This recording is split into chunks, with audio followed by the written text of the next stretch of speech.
Hello, bonjour à toi et bienvenue dans notre 10e jour de ce calendrier de l'Avent, le podcast Les 24 leviers d'une vie transformée. Nous avons exploré avant-hier l'écoute, hier les limites. Nous avons donc réappris, redécouvert comment nous connecter de manière authentique aux autres tout en protégeant notre énergie. Aujourd'hui, nous allons aborder un autre aspect de notre relation aux autres et de notre relation à nous-mêmes qui est profondément libérateur tout en étant parfois très incompris. J'ai dit le pardon. Je suis Marie-Claire Ebalé-Abon, auteure, coach RH. Et j'ai envie de commencer par te dire quelque chose. Nous sommes surtout dans notre éducation judéo-chrétienne, nous avons tendance à mal comprendre la notion ou le concept de pardon. Dans nos têtes, nous pensons que pardonner signifie excuser, minimiser, légitimer, parfois même oublier. Dire que ce qui s'est passé était acceptable, que la personne avait le droit de nous faire du mal, de nous blesser, de nous trahir. Et ça, nous refusons de le comprendre. Paradoxalement, nous refusons de le comprendre, nous refusons de le faire. Et ça nous pousse justement à ne pas pardonner. Et nous gardons des rancœurs comme une armure. Nous les portons autour de nous, les blessures, les rancunes, comme une armure, comme des blessures de guerre. Et nous pensons que notre ressentiment, notre refus de pardonner est notre protection, que notre colère est une preuve de notre dignité. Et on peut se retrouver à dire « je ne lui pardonnerai jamais ce qu'il m'a fait ». Et nous pensons que c'est une phrase qui nous donne du pouvoir. De notre côté, nous pouvons également être des personnes qui disent « je te pardonne » du bout des lèvres, comme un bon chrétien devrait le faire, pardonner comme notre Père nous pardonne. Sauf qu'on le dit du bout des lèvres, mais dans le cœur, on ne pardonne pas. On garde rancune, on compte toutes les fautes, on compte toutes les erreurs. Et la rancune, le ressentiment grandissent dans notre cœur. Mais on dit toujours « je pardonne, j'ai pardonné », alors que ce n'est pas vrai. Et nous faisons ceci jusqu'à ce qu'un jour nous comprenons qu'en refusant de pardonner, nous nous punissons nous-mêmes, pas l'autre. Que, comme le disait quelqu'un, j'ai oublié qui, la rancune boit elle-même son propre poison. Je pense que c'était ça, la phrase, quelque chose comme ça. Bref, quand tu refuses de pardonner à l'autre, ce n'est pas l'autre que tu mets en prison, c'est toi-même. L'autre personne continue à vivre sa vie. Elle est libre, elle est légère. Elle ne pense probablement pas à toi. Et parfois, elle est prisonnière de ton refus de pardonner. Du fait que tu passes le temps à ressasser, à rejouer cette scène dans ta tête, tu te remplis de poison en espérant que l'autre meure. Et donc, nous sommes en prison et nous sommes nous-mêmes le geôlier. Aujourd'hui, j'ai envie de t'inviter à poser un regard différent sur le pardon et à comprendre que ce n'est pas un cadeau que tu fais à l'autre, mais un cadeau que tu te fais à toi-même. C'est ouvrir ta propre cellule et ressortir, marcher dehors librement. Mais avant de voir comment ça marche, il faudrait que nous comprenions ce que le pardon n'est pas. Ce n'est pas excuser. Parce que excuser, c'est dire ce n'était pas si grave. Pardonner, c'est dire c'était grave et je choisis de me libérer et de te libérer de cette dette. Le pardon, ce n'est pas oublier. On ne peut pas effacer volontairement nos souvenirs. Et d'ailleurs, pourquoi est-ce que nous le ferions? Ces expériences nous ont enseigné quelque chose. Ces expériences nous ont façonné à fond de nous qui nous sommes. Et si nous pardonnons, nous risquons de nous remettre dans les mêmes conditions qui vont amener la personne à refaire la même chose. Pardonner, ce n'est donc pas souffrir d'amnésie, c'est retirer la charge émotionnelle du souvenir, nous libérer de l'impact négatif de ces émotions négatives en nous et libérer l'autre de notre rancœur. Le pardon, ce n'est pas réconcilier non plus. Tu peux pardonner quelqu'un sans jamais le revoir. Tu peux le libérer de ta rancœur sans plus jamais lui agresser la parole, mais sans lui en vouloir pour autant. Imagine que tu as chez toi une personne qui te fait violence, tu travailles avec quelqu'un qui te fait violence, tu vis avec une personne qui te fait violence ou tu vis avec une personne qui fait violence à tes enfants. Ou tu es en relation avec une personne qui t'a profondément trahi, qui t'a profondément blessé. Tu peux choisir de pardonner à cette personne et de la maintenir à une distance totale de toi ou des personnes qui te sont chères. Le pardon libère ton cœur, mais ne t'oblige à rien envers l'autre. Pardonner, c'est reconnaître que je ne t'en veux plus, mais notre relation ne sera plus jamais la même. C'est aussi ça, pardonner. Le pardon n'est pas dire que c'était acceptable. Ce qui s'est passé reste ce qui s'est passé. L'injustice reste injuste. La trahison reste trahison. La blessure reste blessure. Pardonner ne change pas les faits. Ça change ton rapport à ce fait. Alors si le pardon n'est rien de tout ça, qu'est-ce que c'est? Le pardon, c'est une décision. C'est comme aimer. Aimer, c'est un choix.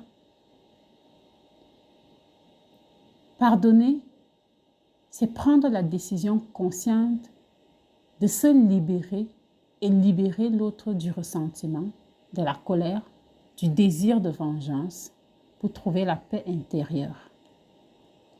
C'est dire ce qui s'est passé est passé. Je ne peux rien changer au passé, mais je peux choisir comment je porte cette expérience. Je peux choisir la valeur et l'importance que je donne à cet événement dans ma vie. Et je choisis de le porter plus légèrement dès aujourd'hui. Je choisis d'en tirer des leçons. Je choisis de me libérer de ce fardeau. Et quand tu passes dans cet aspect, le pardon devient un acte égoïste au sens le plus noble du terme. Tu ne pardonnes pas pour l'autre, tu pardonnes pour toi-même. Tu ne pardonnes pas pour faire plaisir, tu ne pardonnes pas parce que tu es un bon chrétien. Tu pardonnes parce que porter la rancœur t'empoisonne toi, parce que ça te consume, parce que la vengeance te garde prisonnier, mais aussi ça te met au même niveau que l'autre contre qui tu veux te venger. Vous ne serez plus différents du tout. Tu pardonnes tout simplement parce que tu veux être libre.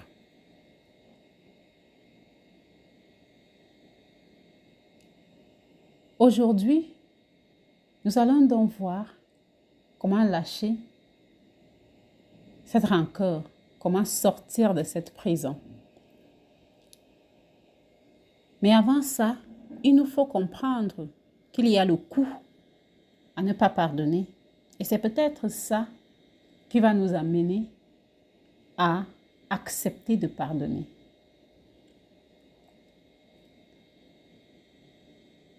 Souvent, on ne réalise pas à quel point le ressentiment nous coûte. Et ça nous coûte très cher.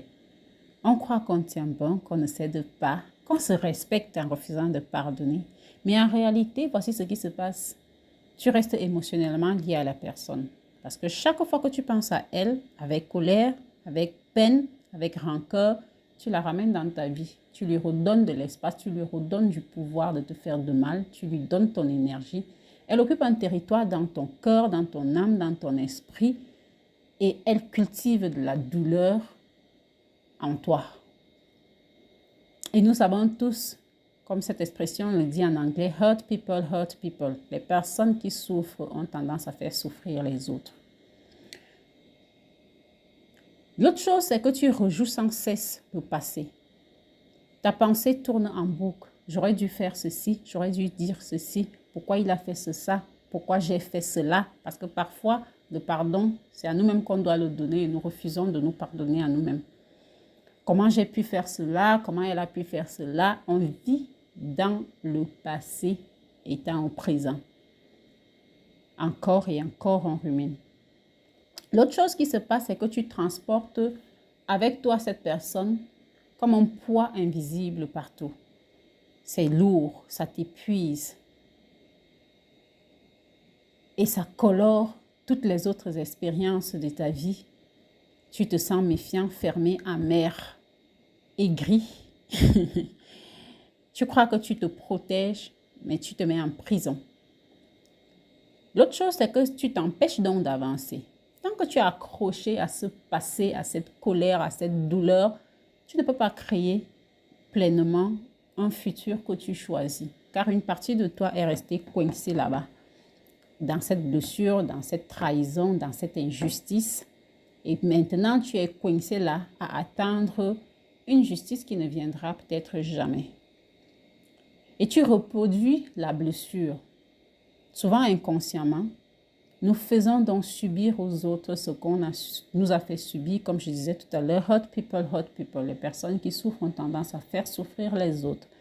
Pas par méchanceté, mais parce qu'on porte cette douleur en nous et elle cherche une issue. C'est comme ça qu'elle sort.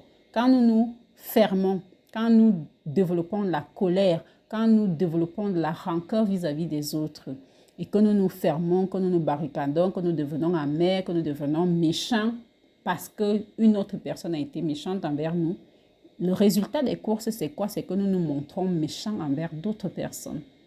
Et donc, nous reproduisons ce que nous avons subi. Et la personne qui t'a blessé dans tout ça ne paye probablement pas ce prix. Et c'est toi qui le payes. Et d'autres personnes, et tu le fais payer à d'autres. Elle dort tranquillement la nuit pendant que toi, tu ressasses en boucle. Elle vit sa vie pendant que toi, tu restes coincé dans ce moment qui est déjà passé pour cette personne-là. Parfois, elle ne pense même pas à ça. Et donc, qui est prisonnier ici? Ce n'est pas la personne que tu en veux. Alors, comment pardonner concrètement à quelqu'un qui t'a blessé? Il n'y a pas de formule magique. Je suis au regret de te le dire, mais il y a un processus, un chemin de transformation, un chemin de pardon, un parcours qui se fait une étape à la fois. Et je peux te proposer 5 étapes que tu peux aborder. La première, c'est de reconnaître la blessure.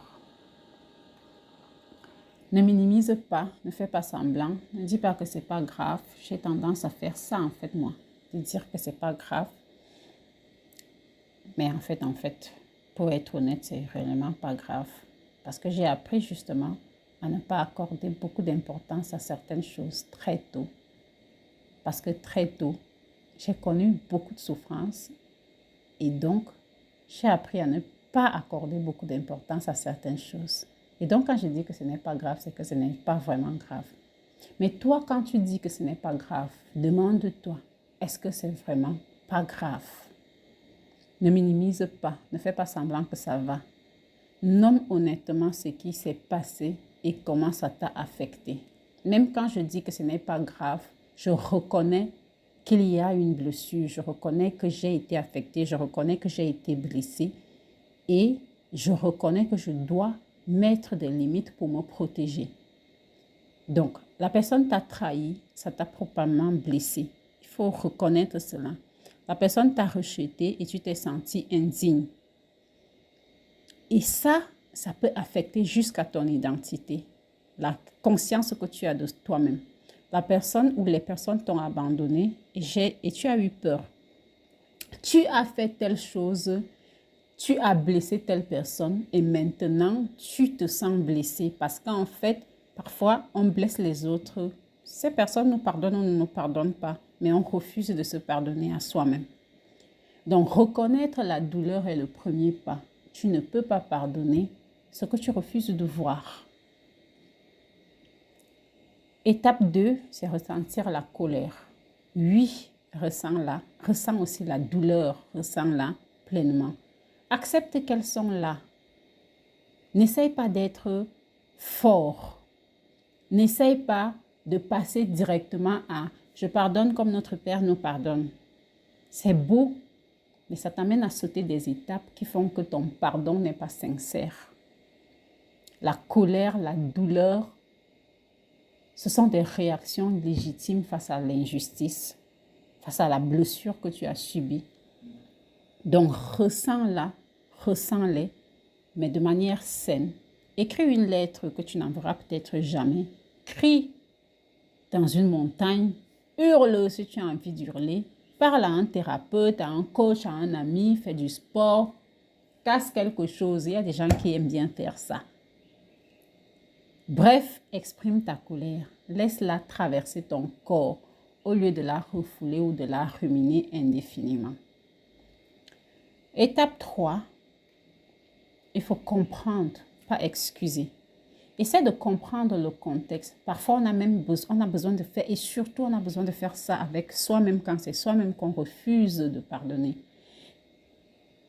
Comprends le contexte, pas pour excuser, mais pour sortir du mode « je suis un monstre » ou « il est un monstre » et entrer dans un espace où tu reconnais que c'est un humain, que toi-même tu es un humain blessé qui a agi depuis sa blessure aussi ou depuis son ignorance. Souvent, on le fait par ignorance, souvent on le fait parce qu'on est blessé soi-même. Et oui, souvent les gens le font par méchanceté, de manière consciente. On reconnaît, on comprend. Ça ne rend pas l'acte acceptable, mais ça aide à le dépersonnaliser. Ce n'était pas peut-être contre toi, mais ça t'a atteint. Parfois, ça t'était dirigé, mais ça ne te définit pas. Étape 4, il faut choisir consciemment de pardonner. Pas comme un devoir, mais comme un pouvoir qu'on a et dont on choisit d'user. C'est une décision, c'est un choix. Tu dis à voix haute si c'est possible, je choisis de pardonner à, pour. Et tu dis ce qui s'est passé. Je me libère de ma colère, je me libère de ma douleur, je me libère du ressentiment, je me libère de cette prison. Et je ne le fais pas parce que cette personne en a envie ou pour lui faire plaisir. Je le fais parce que je veux être libre. Et puis, 5e étape, on revient à la décision. Le pardon n'est pas un événement unique. Ce n'est pas quelque chose que tu vas faire et ça, parce que tu l'as dit, ça devient ça. C'est une pratique, c'est un choix que tu refais chaque jour. La colère peut revenir, la douleur peut revenir, les pensées peuvent ressurgir. Et chaque fois, tu peux revenir à cette décision. J'ai choisi de pardonner, je maintiens ce choix. Avec le temps, les vagues de colère et de douleur s'espacent, se font moins intenses, jusqu'à un jour où tu vas penser à cet événement ou à cette personne, et peut-être même à toi-même dans cette situation où tu refusais de te pardonner, et tu vas te rendre compte que il n'y a plus que de la paix en fait, il n'y a plus rien. Peut-être même de la compassion. Enfin, certes, je l'ai un peu abordé avant, mais je reviens à ça, se pardonner à soi-même. S'il y a quelqu'un qui est plus difficile à pardonner que les autres, c'est soi-même. Quelqu'un avec qui tu ne peux pas prendre de distance, quelqu'un que tu vois chaque jour dans le miroir.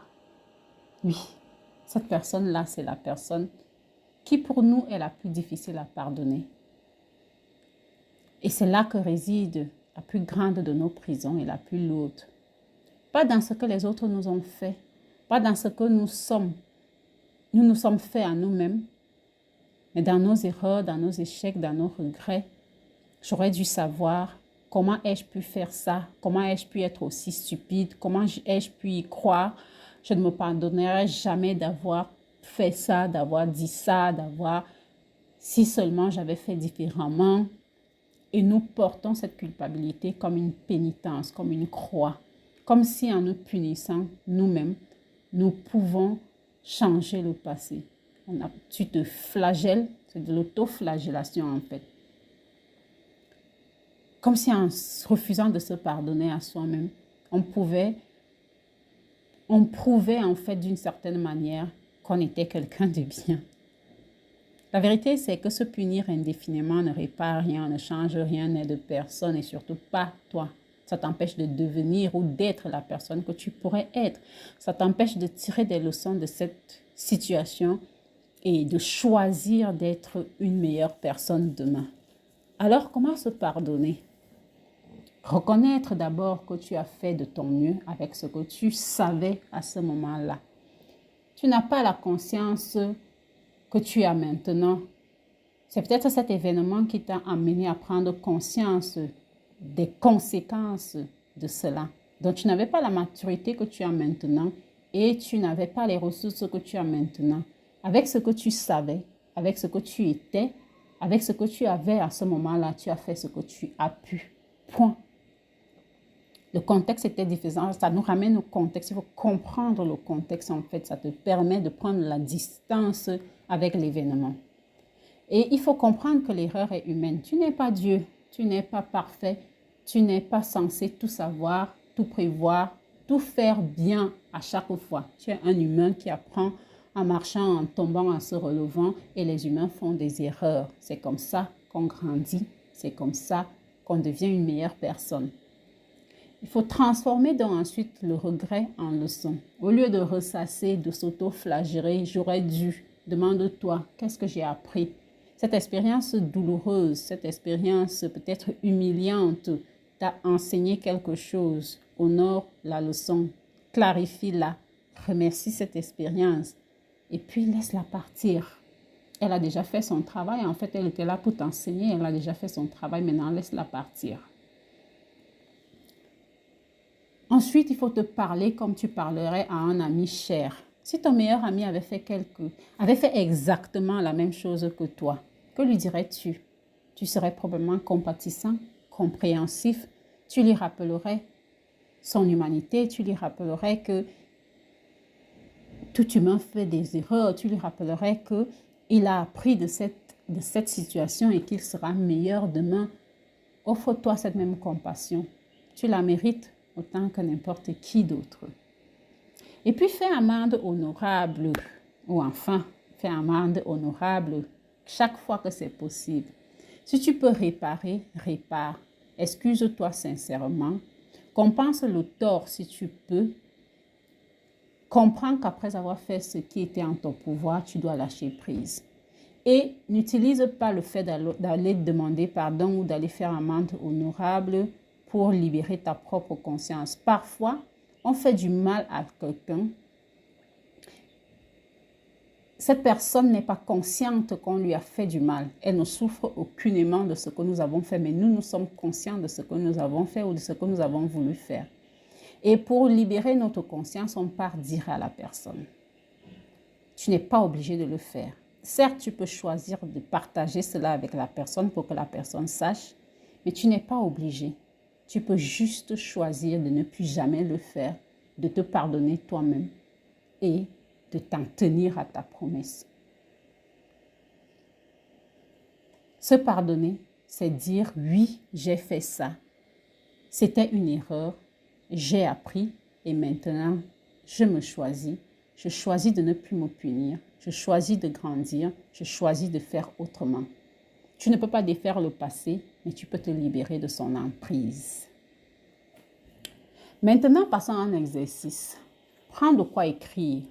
Cet exercice peut faire remonter des émotions fortes, c'est normal, accueille-les. Si à un moment c'est trop compliqué pour toi, tu peux faire une pause, respirer, revenir quand tu es prêt. Première partie, c'est pardonner aux autres. Pense à une personne que tu as besoin de pardonner, quelqu'un qui t'a blessé et avec qui tu portes encore du ressentiment. Ferme les yeux un instant, visualise cette personne devant toi. Maintenant, sur ta feuille, écris une lettre, pas pour l'envoyer, mais pour toi, pour libérer. Commence par le nom de la personne. Voici ce que j'ai besoin de te dire. Tu mets ton nom et tu dis, voici ce que j'ai besoin de te dire. Écris tout ce que tu as sur le cœur, la colère, la douleur, la trahison, le mensonge. Ne te censure pas, personne ne lira ça, sauf toi. Maintenant, écris ce que tu as fait m'a affecté ainsi. Nomme l'impact, décris comment la blessure a influencé ta vie, tes relations, ta vision de toi-même, du futur, comment ça agit en toi. Et maintenant, même si c'est difficile, écris, je choisis de te pardonner parce que je veux être libre, parce que porter cette colère me fait plus de mal qu'à toi, parce que je veux récupérer ma vie, parce que tu mérites la paix, parce que je mérite la paix. Termine par « Je te libère et je me libère ». Relis cette lettre à voix basse. Ressens ce qui remonte. Laisse couler les larmes si tu as envie de pleurer. Puis, si tu le peux, détruis cette lettre. Brûle-la. En sécurité, bien sûr. Déchire-la en petits morceaux. Laisse-la couler dans une rivière. C'est un acte symbolique de libération. Deuxième partie, c'est le pardon à soi-même. Tu peux prendre une nouvelle feuille et pense à quelque chose que tu ne t'es pas pardonné, une erreur, un regret, quelque chose que tu rumines encore. Et commence par « je me pardonne pour », nomme clairement de quoi il s'agit. Puis écris à ce moment-là « je », explique le contexte, qui tu étais, ce que tu savais, pourquoi tu as agi ainsi. Maintenant, transforme le regret en sagesse. Ce que j'ai appris de cette expérience, c'est ceci. Et enfin, je choisis de me pardonner et de m'aimer malgré mes imperfections parce que. Et finis par, je me pardonne, je suis digne d'amour et de compassion. Je me libère de cette prison. Garde cette lettre, relis-la quand la culpabilité revient, aussi souvent que nécessaire. Et voici notre intention de ce jour. Aujourd'hui, je choisis la liberté. Je me libère à travers le pardon. Tout au long de cette journée, observe où tu portes encore du ressentiment, envers qui, et demande-toi, est-ce que je veux avoir raison ou est-ce que je veux être libre? Le pardon, c'est se libérer. Alors, offre-toi la liberté, ouvre la porte et sors de cette prison. On se retrouve demain. D'ici là, prends bien soin de toi et surtout, souris car tu es extraordinaire.